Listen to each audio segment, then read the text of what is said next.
What did you think of the year 2025 when it comes to movies?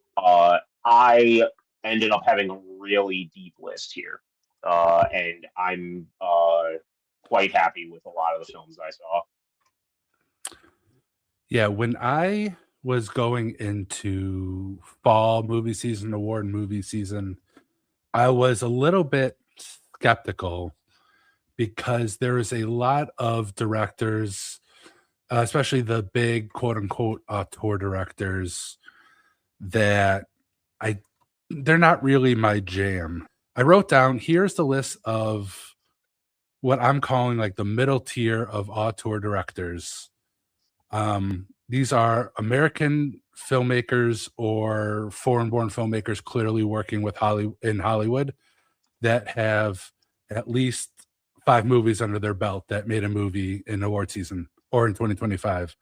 Darren Aronofsky, Catherine Mhm. Bigelow, Noah Baumbach, James L. Brooks, Guillermo del Toro, Luca Guadagnino, James Gunn, Ryan Johnson, Bong Joon-ho, Yorgos Lanthimos, Richard Linklater, Steven Soderbergh, Spike Lee, and Edgar Wright.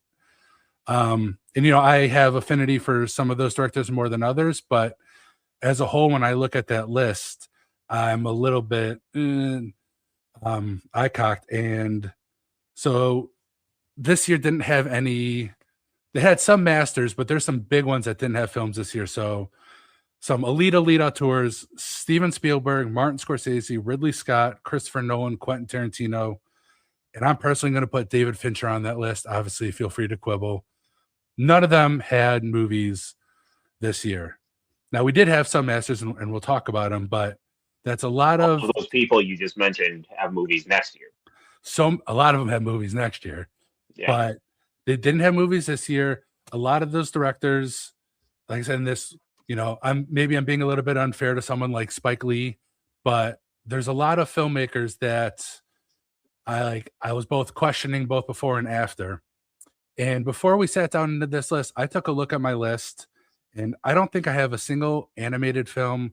I don't think I have a straight up streaming movie outside of the Netflix movies that they clearly acquired from auteur directors, that they're clearly more of the distributor. I don't consider them like streaming movies.